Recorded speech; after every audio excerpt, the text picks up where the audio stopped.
Bienvenidos a mi canal, hoy hablaremos de una historia fascinante. Comenzamos con la historia de un hombre que es un símbolo universal del sufrimiento y la fe. Su nombre es Job. La Biblia describe a Job como un hombre perfecto y recto, temeroso de Dios y apartado del mal. Pero su historia plantea una pregunta profunda: ¿por qué le suceden cosas malas a las personas buenas? Es una cuestión que trasciende las épocas y las culturas. Desde tiempos inmemoriales, las personas han buscado respuestas cuando se enfrentan al dolor, la pérdida y el sufrimiento. En el libro de Job, nos invita a seguir el viaje de un hombre que lo perdió todo, para ver si su fe en Dios se mantendría intacta. ¿Qué podemos aprender de su vida? ¿Cómo podemos encontrar esperanza cuando las pruebas parecen insuperables? Comenzamos este viaje explorando la vida de Job, un hombre cuya fe fue puesta a prueba en el nivel más profundo. Job vivía en una época antigua, antes de la ley de Moisés, en una tierra llamada Uz, que se cree que estaba cerca de Edom, al este del río Jordán. La vida de Job era una vida bendecida, era un hombre rico, con millas de animales, muchos sirvientes y una gran familia, 7 hijos y 3 hijas. Era conocido no solo por su prosperidad, sino por su piedad. Job ofrecía sacrificios diariamente por sus hijos, diciendo, tal vez hayan pecado en su corazón. Esta devoción lo diferenciaba de otros hombres ricos de su tiempo. No vivían para acumular riquezas, sino para servir a Dios y cuidar a su familia. Sin embargo, lo que Job no sabía es que su vida estaba a punto de cambiar radicalmente. Todo lo que amaba y poseía sería arrebatado, pero su fe en Dios sería el tema central de la batalla que estaba por venir. En una escena sorprendente, el relato nos lleva al cielo, donde los ángeles se presentan ante Dios y entre ellos aparece Satanás. Dios le pregunta, ¿has considerado a mi siervo Job? No hay otro como él en la tierra, perfecto y recto, temeroso de Dios y apartado del mal. Satanás responde con un desafío: ¿acaso teme Job a Dios de balde? Tú lo has bendecido con todo, pero si le quitas todo lo que tiene, te maldecirá en tu rostro. Aquí comienza el sufrimiento de Job. Dios, confiando en la integridad de Job, permite que Satanás lo pruebe, pero con una condición: no puede tocar su vida. Es el comienzo de la gran prueba que Job enfrentaría, donde perdería todo lo que valoraba. En un solo día, Job pierde todas sus posesiones, sus bueyes, sus ovejas, sus camellos y lo más doloroso, sus hijos. Un mensajero tras otro llega con noticias devastadoras. Job, que lo tenía todo, ahora no tiene nada. Está despojado de todo lo que amaba y valoraba. Sin embargo, en medio de su dolor, Job hace algo extraordinario. Se rasga las vestiduras, se afeita la cabeza en señal de luto y cae al suelo. Pero no maldice a Dios. En cambio, dice: desnudo salí del vientre de mi madre, y desnudo volveré.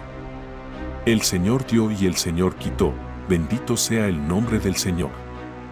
Este acto de adoración en medio del sufrimiento es un testimonio de la increíble fe de Job. Aunque ha perdido todo, sigue confiando en Dios. La lección aquí es que la verdadera fe no se basa en las bendiciones materiales, sino en una relación profunda con Dios. Pero Satanás no se rinde. Regresa a Dios y dice: piel por piel, todo lo que el hombre tiene lo dará por su vida. Pero si tocas su hueso y su carne, te maldecirá. Y Dios, una vez más confiando en Job, permite que Satanás lo toque, pero sin quitarle la vida. Job es afligido con llagas dolorosas desde la planta de los pies hasta la coronilla de su cabeza. Se sienta entre las cenizas, rascándose con un trozo de cerámica rota, sufriendo tanto física como emocionalmente. Su propia esposa le dice: ¿aún retienes tu integridad? Maldice a Dios y muere. Pero Job, incluso en este estado deplorable, responde con fe: aceptaremos el bien de Dios y no aceptaremos el mal. Job no entiende por qué está sufriendo, pero sigue confiando en Dios. Aquí vemos un mensaje poderoso sobre la resiliencia y la fe en medio de las pruebas más dolorosas. Los amigos de Job llegan para consolarlo. Al principio, lo hacen bien, se sientan con él en silencio durante 7 días, compartiendo su dolor. Pero cuando finalmente hablan, las cosas cambian. Elifaz, Bildad y Zofar, los 3 amigos, comienzan a sugerir que Job debe haber pecado para merecer tal sufrimiento. Insiste en que el sufrimiento es un castigo por el pecado y Job debe arrepentirse. Claro, Job sabe que no ha pecado gravemente para merecer esta calamidad. Aquí comienza un largo diálogo entre Job y sus amigos, donde se debate la justicia de Dios. Job mantiene su integridad y sigue buscando respuestas de Dios. Este debate plantea preguntas que todos enfrentamos. ¿Es el sufrimiento siempre el resultado de nuestros errores? ¿Dios castiga a los justos?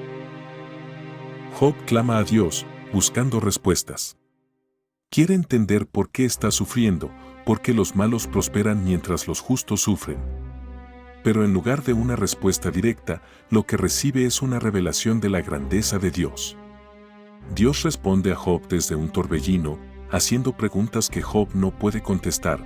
¿Dónde estabas tú cuando yo fundaba la tierra? Job 38, 4. Dios le recuerda a Job que su sabiduría y poder están mucho más allá de lo que cualquier ser humano puede comprender. Job, al final, se da cuenta de su pequeñez ante la majestad de Dios. De oídas te había oído, pero ahora mis ojos te ven, dice en Job 42, 5. Job se arrepiente, no por algún pecado específico, sino por haber cuestionado a Dios. A veces, no necesitamos respuestas, sino un encuentro más profundo con Dios mismo. Después de este encuentro con Dios, Job es restaurado. Dios le devuelve el doble de lo que había perdido, más ganado, más riquezas, y le da otros hijos. Job vive una vida larga y llena de bendiciones. Pero lo más importante no es la restauración material, sino el crecimiento espiritual de Job. A través de su sufrimiento, Job ha llegado a conocer a Dios de una manera más profunda y personal. Su historia nos enseña que el sufrimiento no es el fin de la historia, sino a menudo el camino a una mayor comprensión de Dios. El mensaje final de la historia de Job es claro: aunque no siempre entendemos por qué sufrimos, podemos confiar en que Dios es bueno y justo, y que en última instancia, todo sufrimiento tiene un propósito en su plan divino. Gracias por estar aquí. No olvides suscribirte, darle like y dejar un comentario. Hasta pronto. Que Dios te bendiga.